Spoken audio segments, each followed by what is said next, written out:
നമസ്കാരം, ഞാൻ ഗോകുൽ രവി. ഗൾഫ് ഫോക്കസിലേക്ക് പ്രിയ പ്രേക്ഷകർക്ക് സ്വാഗതം. വിശദമായ റിപ്പോർട്ടുകളിലേക്ക്. വിമാനയാത്രക്കാർക്ക് വീണ്ടും തിരിച്ചടി നൽകി എയർ ഇന്ത്യ എക്സ്പ്രസ്. ഒമാനിൽ നിന്ന് കേരളത്തിലേക്കുള്ള കൂടുതൽ സർവീസുകൾ റദ്ദാക്കിയതായി കമ്പനി അറിയിച്ചു. മസ്കറ്റിൽ നിന്ന് ജൂൺ 1 മുതൽ 7 വരെ കോഴിക്കോട്, കണ്ണൂർ, തിരുവനന്തപുരം വിമാനത്താവളങ്ങളിലേക്കും തിരിച്ചുമുള്ള സർവീസുകളാണ് റദ്ദാക്കിയത്. ഓപ്പറേഷണൽ കാരണങ്ങൾ കൊണ്ടാണ് നടപടിയെന്നാണ് എയർ ഇന്ത്യ എക്സ്പ്രസിന്റെ വിശദീകരണം. നാളെ മുതൽ ഞായർ വരെയുള്ള ഏതാനും സർവീസുകൾ കമ്പനി കഴിഞ്ഞ ദിവസം റദ്ദാക്കിയിരുന്നു. ഇതിന് പിന്നാലെയാണ് അടുത്ത വെള്ളിയാഴ്ച വരെയുള്ള സർവീസുകൾ കൂടി വിമാന കമ്പനി റദ്ദാക്കിയത്. മസ്കറ്റിൽ നിന്ന് കോഴിക്കോട്, കണ്ണൂർ, തിരുവനന്തപുരം വിമാനത്താവളങ്ങളിലേക്കും തിരിച്ചുമുള്ള സർവീസുകളാണ് ഇത്തരത്തിൽ റദ്ദാക്കിയതായി അറിയിപ്പ് നൽകിയിരിക്കുന്നത്. 20-ലേറെ സർവീസുകളെ തീരുമാനം ബാധിച്ചേക്കും. ട്രാവൽ ഏജന്റുമാർക്ക് അയച്ച സർക്കുലറിലാണ് സർവീസുകളിലെ മാറ്റം എയർ ഇന്ത്യ എക്സ്പ്രസ് അറിയിച്ചിരിക്കുന്നത്. സ്കൂൾ വേനലവധിയും ബലിപെരുന്നാൾ അവധി ദിനങ്ങളിലും യാത്ര ചെയ്യാനായി കാത്തിരിക്കുന്ന നിരവധി ആളുകളെ തീരുമാനം പ്രതികൂലമായി ബാധിച്ചേക്കും. അരുൺ പാറാട്ട്, 24, ദുബായ്. ഷാർജയിൽ നഴ്സറി സൗകര്യം വർദ്ധിപ്പിക്കാൻ നിർദ്ദേശിച്ച ഷാർജ ഭരണാധികാരി കൽബയിലും ഖോർഫക്കാനിലും അടക്കം 8 പുതിയ നഴ്സറികൾ തുടങ്ങുന്നത് ഉൾപ്പെടെയുള്ള പദ്ധതികളാണ് പ്രഖ്യാപിച്ചിരിക്കുന്നത്. കുട്ടികൾക്ക് പോഷക ഗുണമുള്ള ഭക്ഷണം എത്തിക്കാൻ സെൻട്രൽ കിച്ചണും സജ്ജീകരിക്കും. കുട്ടികൾക്ക് മികച്ച സൗകര്യങ്ങൾ ലഭ്യമാക്കുക എന്ന ലക്ഷ്യത്തോടെയാണ് ഷാർജ ഭരണാധികാരിയുടെ നടപടി. ഷാർജ റേഡിയോയിലൂടെയാണ് UAE സുപ്രീം കൗൺസിൽ അംഗവും ഷാർജ ഭരണാധികാരിയുമായ Sheikh doctor Sultan bin Muhammad Al Qasimi തീരുമാനങ്ങൾ പ്രഖ്യാപിച്ചത്. നൂതന സൗകര്യങ്ങളോടെയുള്ള 8 പുതിയ നഴ്സറികളാണ് എമിറേറ്റിൽ സ്ഥാപിക്കുക. ഇതിൽ 3 ഷാർജയിലും 2 കൽബയിലും 2 ഖോർഫക്കാനിലും 1 ദിബ അൽ ഹിസനിലുമായിരിക്കും. അതോടൊപ്പം നിലവിലുള്ള നഴ്സറികളുടെ വിപുലീകരണവും നടപ്പാക്കും. ഇതിനു പുറമെ സ്കൂളുകൾക്കുള്ളിൽ നിലവിൽ പ്രവർത്തിക്കുന്ന 11 നഴ്സറികൾ മാറ്റി സ്ഥാപിക്കാനും കുട്ടികൾക്ക് പോഷണ ഗുണമുള്ള ഭക്ഷണം എത്തിക്കാൻ സെൻട്രൽ കിച്ചൺ സജ്ജീകരിക്കാനും ഭരണാധികാരി നിർദ്ദേശിച്ചിട്ടുണ്ട്. കുറഞ്ഞ ഫീസിൽ മികച്ച നിലവാരത്തിലുള്ള വിദ്യാഭ്യാസം എത്തിക്കുക എന്നതാണ് ലക്ഷ്യമെന്നും അദ്ദേഹം വ്യക്തമാക്കി. പുതിയ നഴ്സറികളുടെ നിർമ്മാണം 10 മാസത്തിനുള്ളിൽ പൂർത്തിയാക്കാനാണ് നിർദ്ദേശം നൽകിയിരിക്കുന്നത്. അരുൺ പാറാട്ട്, 24, ദുബായ്. 32ാമത് CBSE cluster football eastern zonal മത്സരത്തിൽ ദമാം ഇന്റർനാഷണൽ ഇന്ത്യൻ സ്കൂൾ ജേതാക്കളായി. വാശിയേറിയ ഫൈനലിൽ ഇന്റർനാഷണൽ ഇന്ത്യൻ സ്കൂൾ ജുബൈലിനെ എതിരില്ലാത്ത 3 ഗോളുകൾക്ക് പരാജയപ്പെടുത്തിയാണ് കിരീട നേട്ടം. CBSE സൗദി ചാപ്റ്ററിന് കീഴിൽ കിഴക്കൻ പ്രവിശ്യയിലെ ദമാം, ജുബൈൽ, അൽഹസ, അൽഖോബർ പ്രദേശങ്ങളിലെ 6 CBSE സ്കൂളുകൾ തമ്മിൽ മാറ്റുരച്ച 32ാമത് CBSE cluster football eastern zone മത്സരത്തിലാണ് ഇന്റർനാഷണൽ ഇന്ത്യൻ സ്കൂൾ കിരീടം വിട്ടുകൊടുക്കാതെ വീണ്ടും സ്വന്തമാക്കിയത്. ഇന്റർനാഷണൽ ഇന്ത്യൻ സ്കൂൾ ജുബൈലിനെ മറുപടിയില്ലാത്ത 3 ഗോളുകൾക്ക് പരാജയപ്പെടുത്തിയാണ് ദമാം ഇന്റർനാഷണൽ ഇന്ത്യൻ സ്കൂൾ കിരീടം നിലനിർത്തിയത്. അൽമുന ഇന്റർനാഷണൽ ഇന്ത്യൻ സ്കൂൾ ആതിഥ്യമരുളിയ ഫുട്ബോൾ മത്സരങ്ങൾ അൽഖോബർ അൽ നഹ്ദ ഫ്ലഡ് സ്റ്റേഡിയത്തിൽ 3 ദിവസങ്ങളിലായാണ് അരങ്ങേറിയത്. പതിവിൽ നിന്നും വ്യത്യസ്തമായി ജനകീയമായി നടത്തിയ വിദ്യാർത്ഥികളുടെ കാൽപന്ത് കളി മാമാങ്കം ഫുട്ബോൾ പ്രേമികൾക്കും രക്ഷിതാക്കൾക്കും ആവേശമായി. വളരെ നല്ല രീതിയിൽ ജനകീയമായി നടത്താൻ സാധിച്ചു എന്നതാണ് ഈ പ്രാവശ്യത്തെ ഈ ഫുട്ബോൾ മാച്ചിൻ്റെ ഏറ്റവും വലിയ വിജയം. അതോടൊപ്പം തന്നെ അൽ നഹദ ക്ലബിൻ്റെ ഗ്രൗണ്ടിൽ വെച്ചാണ് നടത്തിയത് എന്നത് 2ാമത്തെ വിജയം. എല്ലാം ചേർന്ന് ഇതൊരു വലിയൊരു സംഭവബഹുലമായ ഒരു മാച്ചാക്കി നടത്താൻ അൽമുന ടീമിന് സാധിച്ചു എന്നതുകൊണ്ട് ഇതിൽ പങ്കെടുത്ത മുഴുവൻ സ്കൂൾ അധികൃതരും ഞങ്ങളെ അനുമോദിച്ചതുകൊണ്ടും ഞങ്ങൾക്ക് അതിയായ സന്തോഷം. ഈ കാലാവസ്ഥ മാറി വന്ന് വളരെ ചൂടുകാലമായിട്ട് കൂടി ഈ പ്രാവശ്യത്തെ മത്സരങ്ങളൊക്കെ വളരെ നന്നായിരുന്നു. മുഖ്യ സംഘാടനത്തിൽ പങ്കുവയ്ക്കാൻ സാധിച്ചു എന്നതിൽ വളരെ അഭിമാനം തോന്നുന്നുണ്ട്. കാരണം സാധാരണഗതിയിൽ സ്കൂളുകളുടെ കോമ്പൗണ്ടിലുള്ള ചെറിയ ഗ്രൗണ്ടുകളിൽ നടക്കാറുള്ള, പകൽ സമയത്ത് നടക്കാറുള്ള ഒരു സാധാരണ മത്സരത്തിൽ നിന്നുപരിയായി ഇതുപോലെയുള്ള ഒരു വലിയ സ്റ്റേഡിയത്തിൽ ഫ്ലഡ് സൗകര്യത്തോടു കൂടി ജനകീയമാക്കി നടത്താൻ സാധിച്ചു എന്നത് ഏറെ അഭിമാനമാണ്. ഹാട്രിക് ഗോൾ നേടിയ അഫ്നാൻ, ഫലാഹ് ഫൈസൽ എന്നിവർ മാൻ ഓഫ് ദി മാച്ചിന് അർഹരായി.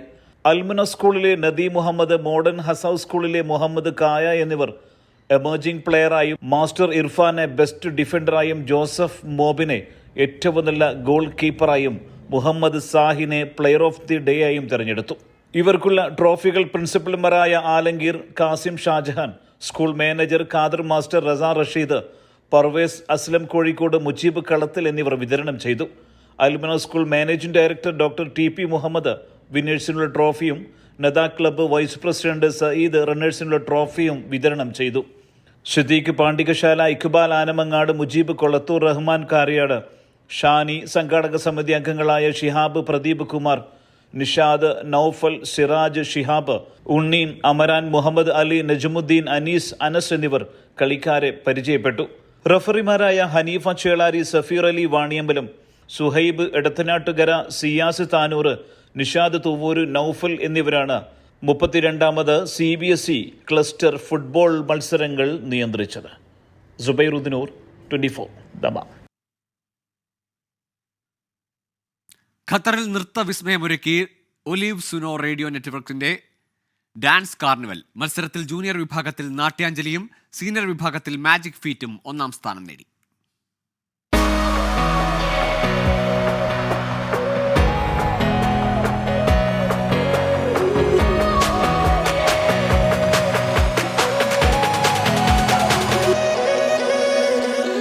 Qatar ICC Ashoka ഹാളിലാണ് dance pay chance season 1 അരങ്ങേറിയത്. ജൂനിയർ സീനിയർ വിഭാഗങ്ങളിൽ 8 വീതം ടീമുകൾ മാറ്റുരച്ചു. ജൂനിയർ വിഭാഗത്തിൽ നാട്യാഞ്ജലിക്കാണ് 1ാം സ്ഥാനം. 2ാം സ്ഥാനം സ്ട്രീറ്റ് വൂൾസിനും 3ാം സ്ഥാനം ഭവൻസ് പബ്ലിക് സ്കൂളിനും. സീനിയർ വിഭാഗത്തിൽ 1ാം സ്ഥാനം മാജിക് ഫീറ്റ് നേടി. സ്ട്രീറ്റ് വൂൾസിന് 2ാം സ്ഥാനവും ഭവൻസ് പബ്ലിക് സ്കൂളിന് 3ാം സ്ഥാനവും ലഭിച്ചു.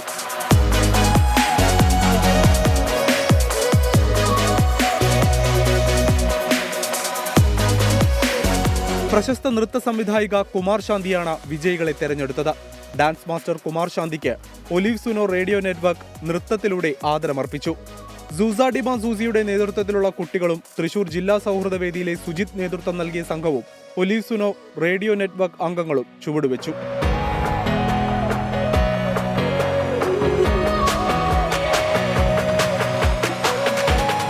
ഒലീവ് സുനോ റേഡിയോ നെറ്റ്വർക്കിന്റെ ഡാൻസ് പേ ചാൻസ് സീസൺ 1 ആസ്വാദകർക്ക് നവ്യാനുഭവമായി. News desk 24. മാധ്യമമേഖലയിലെ മാറ്റങ്ങളെ കൃത്യമായി വിശകലനം ചെയ്ത് അറബ് മീഡിയ ഉച്ചകോടി ദുബായിൽ പുരോഗമിക്കുന്നു. ഉച്ചകോടിയിലെ പ്രധാന പരിപാടിയായ അറബ് മീഡിയ ഫോറത്തിന് ഇന്ന് തുടക്കമായി. ഉച്ചകോടി നാളെ സമാപിക്കും. മേഖലയിലെ ഏറ്റവും വലിയ മാധ്യമ സമ്മേളനമാണ് ദുബായ് വേൾഡ് ട്രേഡ് സെന്ററിൽ പുരോഗമിക്കുന്നത്. കഴിഞ്ഞ 2 പതിറ്റാണ്ടായി മാധ്യമ വ്യവസായത്തിലുള്ള വെല്ലുവിളികളും അറബ് സമൂഹങ്ങളിലെ സ്വാധീനവും സംബന്ധിച്ച വിദഗ്ധരുടെ നേതൃത്വത്തിലുള്ള ചർച്ചകൾ ഉൾപ്പെടെയാണ് ദുബായിൽ പുരോഗമിക്കുന്നത്. ഉച്ചകോടിയിലെ പ്രധാന പരിപാടിയായ അറബ് മീഡിയ ഫോറത്തിന് ഇന്ന് തുടക്കമായി. UAE വൈസ് പ്രസിഡന്റ് പ്രധാനമന്ത്രിയും ദുബായ് ഭരണാധികാരിയുമായ his highness Sheikh Muhammad bin Rashid Al മക്തൂമിന്റെ രക്ഷാകർതൃത്വത്തിൽ നടക്കുന്ന പരിപാടിയിൽ വിവിധ രാജ്യങ്ങളിലെ 4000-ലധികം ആളുകൾ പങ്കെടുക്കും. മേഖലയിലെ പ്രധാന രാഷ്ട്രീയ, സാമ്പത്തിക, സാമൂഹിക, സാംസ്കാരിക സംഭവവികാസങ്ങളെ വിശകലനം ചെയ്യുന്നതിലായിരിക്കും ഇത്തവണത്തെ സമ്മേളനം പ്രധാനമായും ശ്രദ്ധ കേന്ദ്രീകരിക്കുക. അതോടൊപ്പം പുതിയ കാലത്തിന്റെ സാങ്കേതിക വളർച്ചയുടെ ഗുണഫലങ്ങൾ സ്വീകരിച്ച അടുത്ത തലമുറയിലെ മാധ്യമപ്രവർത്തകരെ മികച്ച രീതിയിൽ സജ്ജരാക്കാനും മേള ലക്ഷ്യമിടുന്നതായി അധികൃതർ അറിയിച്ചിട്ടുണ്ട്. വിവിധ വിഷയങ്ങളിൽ 110ഓളം സെഷനുകളാണ് പരിപാടിയിൽ നടക്കുക. ഉച്ചകോടി നാളെ സമാപിക്കും. അരുൺ പാറാട്ട്, 24 ദുബായ്. കുവൈറ്റിലെ റീറ്റെയിൽ മേഖലയിലെ പ്രമുഖ ബ്രാൻഡായ ഹൈവേ സെന്ററിന്റെ പുതിയ ഹൈപ്പർ മാർക്കറ്റ് ഹവല്ലിയിൽ പ്രവർത്തനം ആരംഭിച്ചു. ഉപഭോക്താക്കളുടെയും ക്ഷണിക്കപ്പെട്ട അതിഥികളുടെയും സാന്നിധ്യത്തിൽ നടന്ന പ്രൗഢഗംഭീരമായ ചടങ്ങിൽ NBTC group managing director KG Abraham, deputy managing ഡയറക്ടർമാരായ ഷിബി എബ്രഹാം, ബെൻസൺ എബ്രഹാം എന്നിവർ ചേർന്ന് ഉദ്ഘാടനം നിർവഹിച്ചു. NBTC ഹൈവേ സെന്റർ ഉന്നത മാനേജ്മെന്റ് പ്രതിനിധികളും ഉദ്ഘാടന ചടങ്ങിൽ പങ്കെടുത്തു. കുവൈറ്റ് അഹമ്മദി ഇമാനുവൽ മാർത്തോമ ഇടവക വികാരി reverend KC Chacko, NBTC chairman Muhammad Nasser Al Bada തുടങ്ങിയവർ ആശംസകൾ നേർന്നു. 10,000 ചതുരശ്ര അടി വിസ്തീർണത്തിലാണ് പുതിയ ഹൈവേ സെന്റർ പ്രവർത്തനം ആരംഭിച്ചത്. 1992 മുതൽ കുവൈറ്റിൽ പ്രവർത്തിക്കുന്ന ഹൈവേ സെന്ററിന്റെ പുതിയ ബ്രാഞ്ച് ഉപഭോക്താക്കൾക്ക് മികച്ച സേവനം ഉറപ്പു നൽകുമെന്നും മാനേജ്മെന്റ് അറിയിച്ചു. ഗൾഫിലെ പ്രമുഖ ഹൈപ്പർ മാർക്കറ്റ് ശൃംഖലയായ മദീന ഹൈപ്പർ റിയാദ് 9ാം വാർഷികം ആഘോഷിച്ചു. ദുറ അൽ സാഹൽ വാട്ടർ തീം പാർക്കിൽ നടന്ന പരിപാടികൾക്ക് regional director Saleem VP, director Shamsheer, general manager Shihab Kodiyathur എന്നിവർ നേതൃത്വം നൽകി. മാനേജർമാരായ ഫിനോസ്, ഷുക്കൂർ, അഹമ്മദ്, ഫാറൂഖ്, ഷംഷീർ തുടങ്ങിയവർ പരിപാടികൾ ഏകോപിപ്പിച്ചു. പരിപാടിയിൽ പങ്കെടുത്തവരിൽ നിന്ന് നറുക്കെടുപ്പ് വഴി തെരഞ്ഞെടുത്തവർക്കുള്ള സമ്മാനങ്ങളും ചടങ്ങിൽ വിതരണം ചെയ്തു. റിയാദിലെ സാമൂഹിക സാംസ്കാരിക രംഗത്തെ പ്രമുഖ വ്യക്തിത്വങ്ങൾ ചടങ്ങിൽ പങ്കെടുത്തു. വിവിധ കലാ സാംസ്കാരിക പരിപാടികളും അരങ്ങേറി.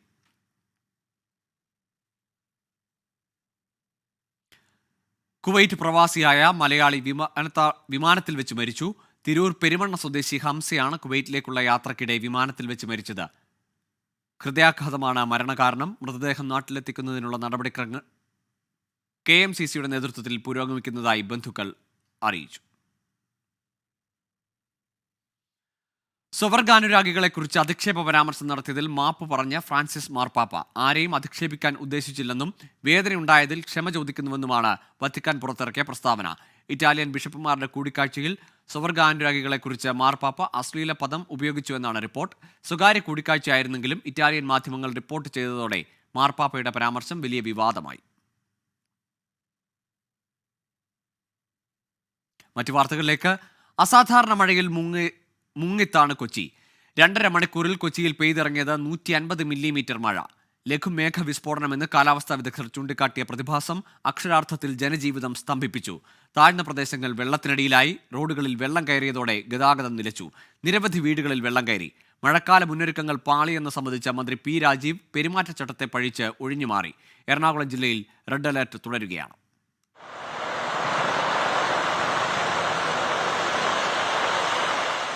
കാലവർഷത്തിന് മുൻപേ എത്തിയ കനത്ത മഴയിൽ കൊച്ചി നഗരം വെള്ളക്കെട്ടിലായി. ഇടപ്പള്ളി, തൃക്കാക്കര, ഇൻഫോ പാർക്ക് മേഖലകളിൽ വെള്ളക്കെട്ട് അതിരൂക്ഷമായതോടെ ഗതാഗതം തടസ്സപ്പെട്ടു.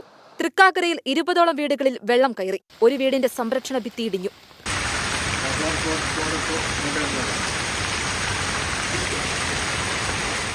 പുനരധിവാസ പദ്ധതിയുടെ ഭാഗമായി P&D കോളനി നിവാസികൾക്ക് മുണ്ടൻവേലിയിൽ നൽകിയ ഫ്ളാറ്റുകൾ മഴയിൽ ചോർന്നൊലിച്ചു. ഇതിനു മുമ്പ് റെസിഡൻസ് അസോസിയേഷൻ ഇത് ഇവരായിട്ട് ടേക്കപ്പ് ചെയ്താണ്, KMRലായിട്ട് ടേക്കപ്പ് ചെയ്താണ്. അത് കലുങ്ക് നേരത്തെ തീർത്ത് അതിന്റെ അടിയിലുള്ള കോൺക്രീറ്റും കരിങ്കല്ലും കട്ടകളും എല്ലാം മാറ്റി കളയണമെന്നും അതിന്റെ അടിയിൽ പൈപ്പ് ലൈൻ പോയിട്ടുണ്ട്, അത് മാറ്റി സ്ഥാപിക്കണമെന്നും എല്ലാം പറഞ്ഞിരുന്നതാണ്. ഒരു നടപടി ഉണ്ടായില്ല. കാനകൾ വൃത്തിയാക്കാത്തതാണ് വെള്ളക്കെട്ടിന് കാരണമെന്ന് നാട്ടുകാർ ആരോപിച്ചു. റോഡിന്റെ അശാസ്ത്രീയമായ നിർമ്മാണം അതിന്റെ കാര്യമല്ല. നമ്മുടെ കാനകൾ അതിന്റെ വേണ്ട രീതിയിൽ ചെയ്യുന്നില്ല. ആ പ്രവർത്തനം നല്ല രീതിയിൽ ചെയ്യണം. കാനല അഴുക്കുകളൊക്കെ വാരിക്കളയുക, അതൊന്നും ചെയ്യുന്നില്ല. അത് വെള്ളക്കെട്ടിന്റെ മെയിൻ കാര്യം. ജില്ലയിൽ 2ഇടങ്ങളിൽ ക്യാമ്പുകൾ തുറന്നു.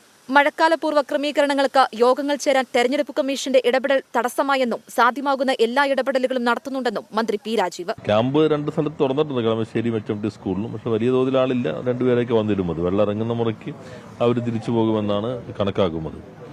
എല്ലാ തരത്തിലുള്ള മുന്നൊരുക്കങ്ങളും സർക്കാർ നടത്തിയിട്ടുണ്ട്. കണ്ടമാലി സൗദി പള്ളിക്ക് സമീപവും ഫോർട്ട് കൊച്ചിയിലും വള്ളം മറിഞ്ഞ അപകടത്തിൽപ്പെട്ട മത്സ്യത്തൊഴിലാളികളെ രക്ഷപ്പെടുത്തി. തൃക്കാക്കര കൈപ്പടമുകളിലും അമ്പലമുകൾ ഏറ്റിക്കരയിലും കാർ വെള്ളത്തിൽ വീണു. ഹൈക്കോടതി ജഡ്ജി ജസ്റ്റിസ് സിയാദ് റഹ്മാന്റെ വീട്ടിലും ഡോക്ടർ M ലീലാവതിയുടെ വീട്ടിലും വെള്ളം കയറി. ഡോക്ടർ M ലീലാവതിയുടെ പുസ്തകശേഖരം വെള്ളത്തിൽ മുങ്ങി. ഫോർട്ട് കൊച്ചിയിലും തോപ്പുംപടിയിലും താഴ്ന്ന മേഖലകളിലും വെള്ളം കയറി. ഫോർട്ട് കൊച്ചിയിൽ KSRTC ബസ് സ്റ്റാൻഡിൽ മരം വീണു. കൊച്ചിയിൽ പെയ്ത കനത്ത മഴ ജനജീവിതത്തെ ആകെ ദുരിതത്തിലാക്കി. വരും ദിവസങ്ങളിലും എറണാകുളം ജില്ലയിൽ മഴ മുന്നറിയിപ്പുണ്ട്. നഗരമേഖലകളിലേക്കടക്കം മഴ കനത്താൽ വീണ്ടും വെള്ളക്കെട്ടുണ്ടാകും. തോപ്പുംപടിയിൽ നിന്ന് ക്യാമറാമാൻ രാഹുൽ VS-നൊപ്പം വിനീത VG 24. കൊച്ചിയിൽ ഇന്നുണ്ടായ കനത്ത മഴയ്ക്ക് കാരണം ലഘുമേഘവിസ്ഫോടനമാകാമെന്നാണ് കുസാറ്റിലെ കാലാവസ്ഥാ വിദഗ്ധർ പറയുന്നത്. സംസ്ഥാനത്ത് അടുത്ത കാലത്ത് മാത്രം കേട്ടു തുടങ്ങിയ മേഘവിസ്ഫോടനമെന്ന പ്രതിഭാസം എന്താണെന്ന് നോക്കാം.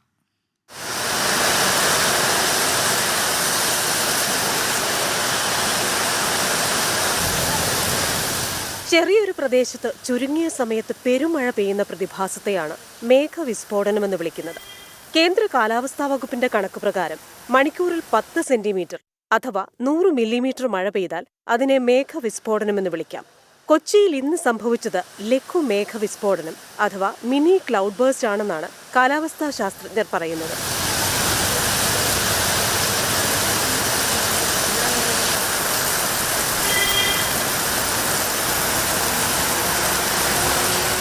രണ്ട് മണിക്കൂർ കൊണ്ട് 5 സെന്റിമീറ്റർ അഥവാ 50 മില്ലിമീറ്റർ മഴ പെയ്യുന്നത് ലഘുമേഘവിസ്ഫോടനം. മേഘവിസ്ഫോടനം ഉരുൾപൊട്ടൽ, മണ്ണിടിച്ചിൽ, വെള്ളപ്പൊക്കം എന്നിവയുണ്ടാക്കാറുണ്ട്. കൊച്ചി പോലുള്ള നഗരങ്ങളിലെ അശാസ്ത്രീയ നിർമ്മാണ രീതികൾ കൂടിയാകുമ്പോൾ പ്രത്യാഘാതങ്ങൾ വലുതാകാനാണ് സാധ്യത. വലുപ്പമേറിയ മേഘങ്ങളായ കുമുലോ നിംബസ് അഥവാ കൂമ്പാര മേഘങ്ങളാണ് മേഘവിസ്ഫോടനത്തിന് കാരണക്കാർ. ഏറെ പ്രത്യേകതയുള്ള ഈ മേഘങ്ങൾ പെയ്തൊഴിയുന്നത് കനത്ത മഴത്തുള്ളികളായാണ്. മേഘവിസ്ഫോടനം മുൻകൂട്ടി തിരിച്ചറിയാനോ പ്രവചിക്കാനോ പ്രയാസമാണ്. ഉപഗ്രഹ ചിത്രങ്ങളിലൂടെ അല്പം മുൻപ് മാത്രമാണ് ഇവയെ കണ്ടെത്താനാകുക. Research desk 24. കോട്ടയത്തും ശക്തമായ മഴ. വൈക്കം വേമ്പനാട്ട് കായലിൽ വള്ളം മറിഞ്ഞ് മത്സ്യത്തൊഴിലാളി മരിച്ചു. ചെമ്പ് സ്വദേശി സദാനന്ദനാണ് മരിച്ചത്. തലനാടും ഇടമറുകിലും ഉരുൾപൊട്ടി 7 വീടുകൾക്ക് കേടുപാടുകൾ സംഭവിച്ചു. ഈരാറ്റുപേട്ട വാഗമൺ റൂട്ടിൽ മണ്ണിടിഞ്ഞ് ഗതാഗതം തടസ്സപ്പെട്ടു. മീനച്ചിലാറ്റിലും മണിമലയാറ്റിലും ജലനിരപ്പ് ഉയരുന്ന സാഹചര്യത്തിൽ ജാഗ്രതാ നിർദ്ദേശം നൽകി. മലയോര മേഖലയിലേക്കുള്ള രാത്രികാല യാത്ര നിരോധിച്ചു.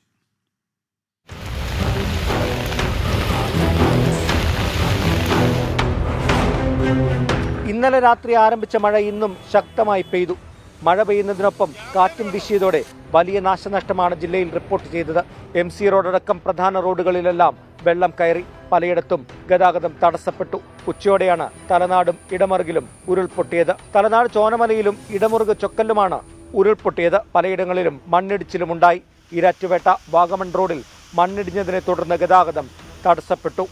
മീനച്ചിലാറ്റിലും മണിമലയാറ്റിലും ജലനിരപ്പ് ഉയർന്നതോടെ തീരങ്ങളിൽ താമസിക്കുന്നവർക്ക് ജാഗ്രതാ നിർദ്ദേശം ജില്ലാ കളക്ടർ നൽകിയിട്ടുണ്ട്. മലയോര മേഖലകളിൽ രാത്രികാല യാത്രകൾക്കും നിരോധനമുണ്ട്. പല ടൗണുകളിലും വെള്ളക്കെട്ട് അനുഭവപ്പെട്ടു. മുണ്ടക്കയം, കാഞ്ഞിരപ്പള്ളി, മല്ലപ്പള്ളി തുടങ്ങിയ സ്ഥലങ്ങളിലും മഴയെ തുടർന്ന് വെള്ളക്കെട്ടുണ്ടായി. വിവിധ മേഖലകളിൽ ദുരിതാശ്വാസ ക്യാമ്പുകളും തുറന്നിട്ടുണ്ട്. 15 കുടുംബങ്ങളിൽ നിന്നായി 45 പേരെ മാറ്റിപ്പാർപ്പിച്ചു. ഉച്ചയ്ക്ക് ശേഷം മഴയ്ക്കൽപ്പം ശമനമുണ്ടായെങ്കിലും അടുത്ത മണിക്കൂറുകളിൽ മഴ ശക്തമാകുമെന്നാണ് കാലാവസ്ഥാ നിരീക്ഷണ കേന്ദ്രം അറിയിക്കുന്നത്. 24 കോട്ടയം. കനത്ത മഴയിൽ സംസ്ഥാനത്ത് 4 ജീവൻ പൊലിഞ്ഞു. മഴക്കെടുതിയിൽ വ്യാപക നാശനഷ്ടങ്ങളാണ് റിപ്പോർട്ട് ചെയ്തത്. കാലവർഷം കേരള തീരത്തേക്ക് നീങ്ങുകയാണ്.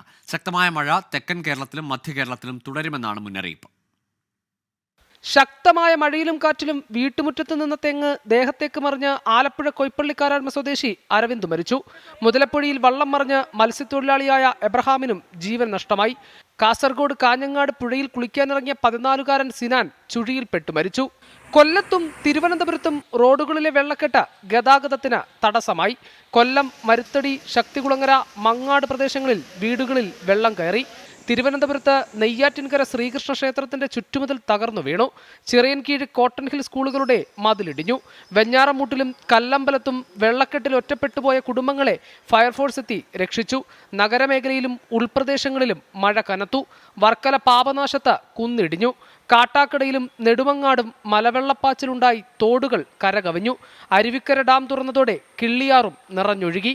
പാലോട് പെരിങ്ങമല ഭാസ്കരൻ കാണിയുടെ വീടിന് മിന്നലേറ്റ് നാശനഷ്ടമുണ്ടായി. ദേശീയപാതയിലും വെള്ളക്കെട്ട് രൂപപ്പെട്ടു. പത്തനംതിട്ട അപ്പർ കുട്ടനാടൻ മേഖലകളിൽ വീടുകളിലേക്ക് മഴവെള്ളം കയറി. നിരണം പഞ്ചായത്തിൽ 20ഓളം വീടുകൾ വെള്ളത്തിനടിയിലായി. ആലപ്പുഴ ചേർത്തലയിൽ ദേശീയപാതയിലേക്ക് മരം വീണ് ഗതാഗതം തടസ്സപ്പെട്ടു. കോഴിക്കോട് ചാലിയത്ത് നിന്നും മത്സ്യബന്ധനത്തിന് പോയ ഫൈബർ വള്ളം ശക്തമായ കാറ്റിൽ കീഴ്മേൽ മറിഞ്ഞെങ്കിലും ആളപായമുണ്ടായില്ല. കാലവർഷപ്പെയ്ത്ത് തുടങ്ങിയത് കണക്കിലെടുത്ത് നടപടികൾ സ്വീകരിക്കാൻ റവന്യൂ മന്ത്രി നിർദ്ദേശിച്ചു. മധ്യ കേരളം കേന്ദ്രീകരിച്ചുകൊണ്ടാണ് പ്രധാനമായിട്ടും ഇന്നത്തെ തിരുവനന്തപുരത്ത് ഇപ്പോൾ മഴ നല്ലതുപോലെ പെയ്തെങ്കിലും കൂടുതൽ അളവിൽ മഴ പെയ്തിട്ടുള്ളത് എറണാകുളം കേന്ദ്രീകരിച്ചുകൊണ്ട് മധ്യ കേരളത്തിലാണ്. പെയ്ത 1.5 മണിക്കൂറിനിടയിൽ ഒരുപക്ഷെ സമീപ ചരിത്രത്തിൽ ഒന്നുമില്ലാത്തതുപോലെ 1.5 മണിക്കൂറിനിടയിൽ 95 mm മഴയാണ് പള്ളുരുത്തിയിൽ റെക്കോർഡ് ചെയ്യപ്പെട്ടിട്ടുള്ളത്. സംസ്ഥാനത്ത് മഴ ശക്തി പ്രാപിക്കുമെന്നാണ് കാലാവസ്ഥാ വകുപ്പിന്റെ മുന്നറിയിപ്പ്.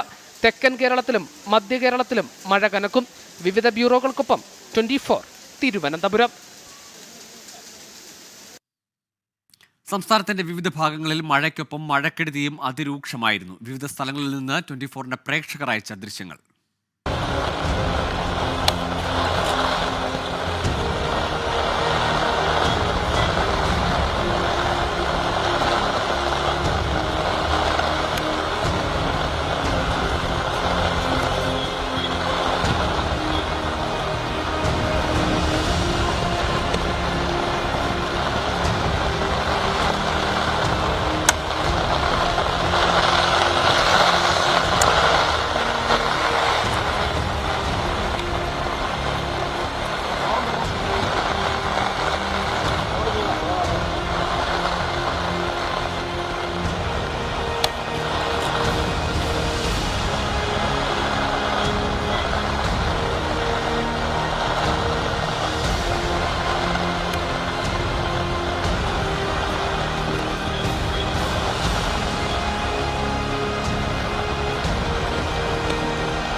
ഗുണ്ടകളുടെ വിളയാട്ടം അനങ്ങാതെ ആഭ്യന്തരം.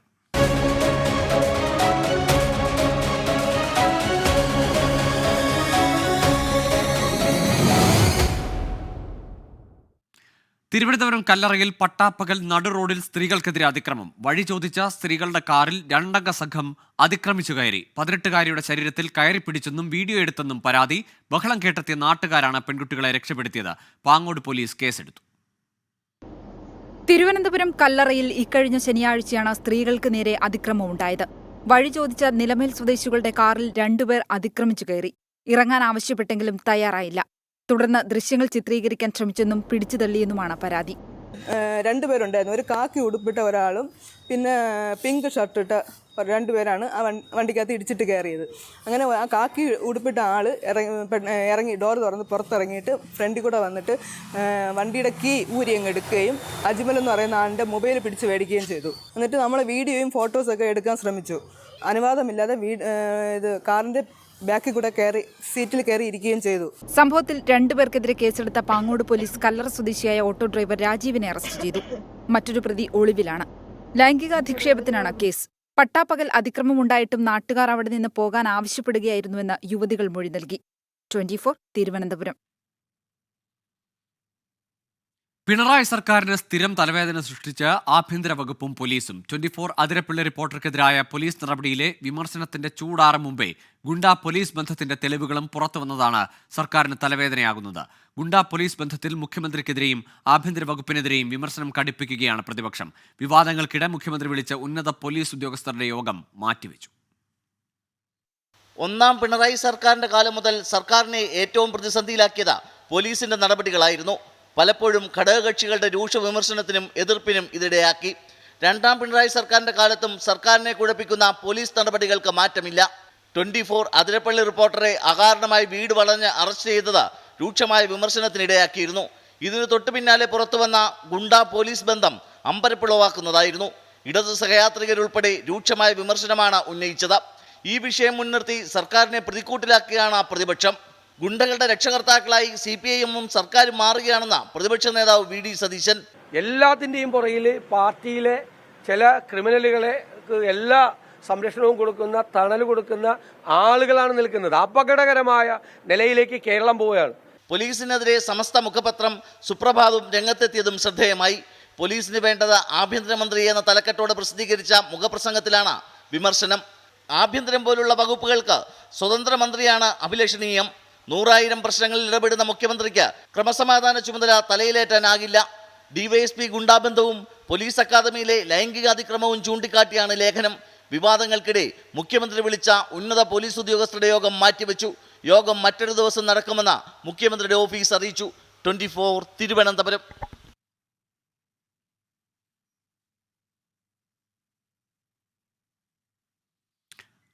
അങ്കമാലിയിൽ ഗുണ്ടാ നേതാവിന്റെ വിരുന്നിൽ പങ്കെടുത്ത DYSP MG സാബുവിനെ സസ്പെൻഡ് ചെയ്ത് ഉത്തരവിറങ്ങി. MG സാബുവും വിരുന്നൊരുക്കിയ ഗുണ്ടാ നേതാവ് തമ്മനം ഫൈസലും തമ്മിൽ സാമ്പത്തിക ഇടപാടുകൾ ഉണ്ടായിരുന്നുവെന്നാണ് സ്പെഷ്യൽ ബ്രാഞ്ചിന്റെ റിപ്പോർട്ട്. ഇരുവരും ചേർന്ന് വാഗമണ്ണിൽ റിസോർട്ട് തുടങ്ങാൻ തീരുമാനിച്ചിരുന്നു. ഗുണ്ടകൾക്കെതിരെ പോലീസ് സ്വീകരിക്കുന്ന ശക്തമായ നടപടികളെ സാബു ദുർബലപ്പെടുത്തിയെന്നും റിപ്പോർട്ടിൽ വിമർശനമുണ്ട്.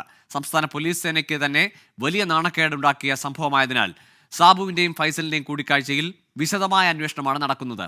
തമ്മനം ഫൈസലിന്റെ വിരുന്നിൽ MG സാബുവിനൊപ്പം പങ്കെടുത്ത 3 പോലീസുകാരെ നേരത്തെ സസ്പെൻഡ് ചെയ്തിരുന്നു.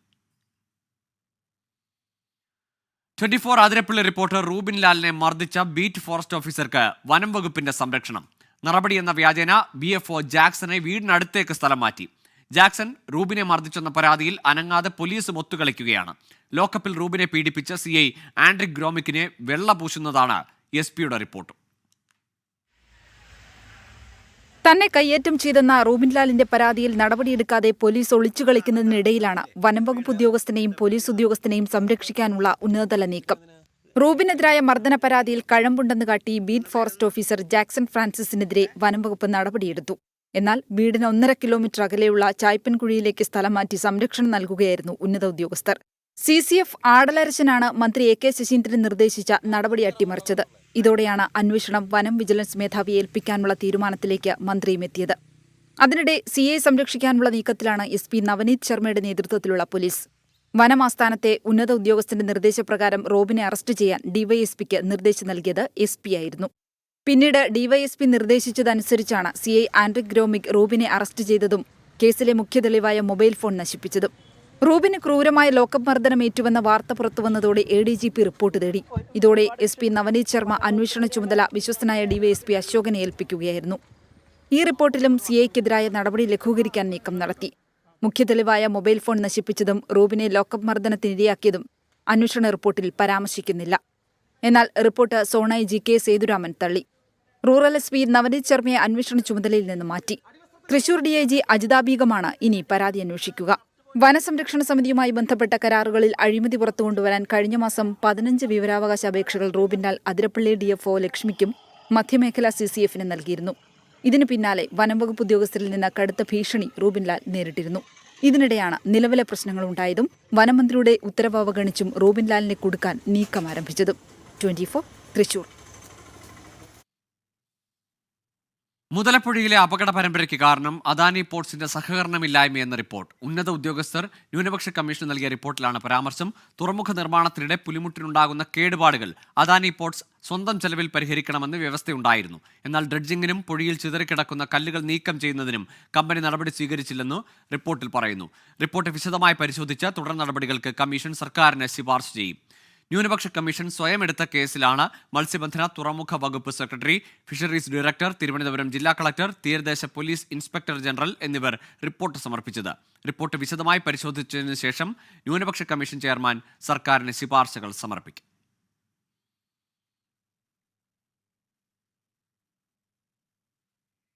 ഇതോടെ ഗൾഫ് ഫോക്കസ് പൂർണ്ണമാകുന്നു. Good night.